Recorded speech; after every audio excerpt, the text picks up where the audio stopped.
Sports Card Radio had a very interesting live.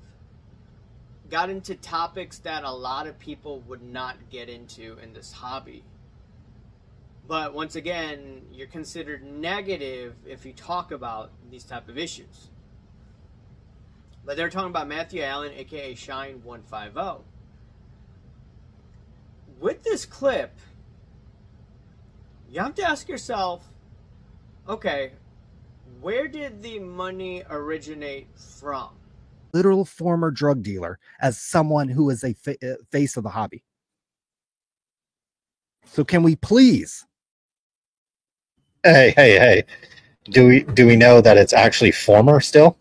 Is it still like, where is he getting this money to buy all these cards? Is he cleaning the money through all the buying of the cards? Where is he getting all this money to buy the cards? You know what I mean? Like, this guy's buying millions and millions and millions of dollars of cards, and maybe he has a legitimate business. Maybe somebody in the chat knows. Maybe Michael Rubin knows.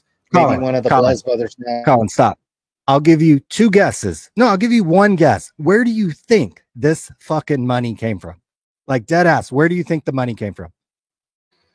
I mean, it either came from mom or dad. It came from, running some boats or some airplanes from Cocoville. Or government. No, there's literally a mugshot. There's literally a mugshot with his name and picture on it that says drug trafficking.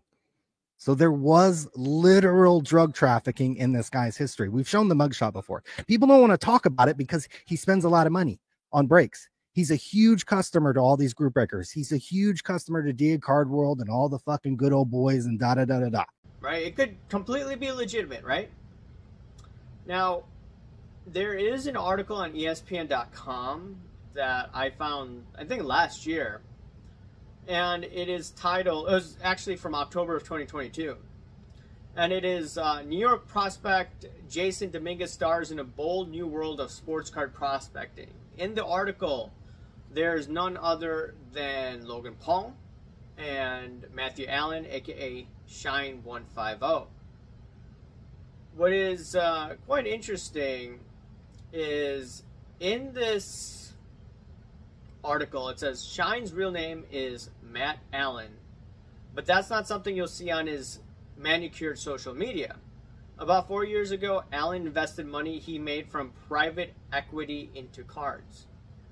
Okay, Sports Card Radio, they're talking about, hey, where did the money come from? Well, according to ESPN and what Shine 150 told ESPN, that, and then in air quotes, he says, that's something I really don't want to get into. Allen says when asked about his background, a lot of people want to know the story. I parlayed my profits into my passion. He says now wielding a sports card collection by his own estimate worth more than $100 million. So, okay, if he got it from private equity, right? There's a lot of rich private equity people out there. Okay, fine, that's legit. But what if it's not legit, right? Like, was it from what Sports Card Radio alluded to? Was it Bitcoin money? I don't know. Now you have to ask yourself the legitimate question. Like, how much of the high end is actually legit? We know there's shill beating.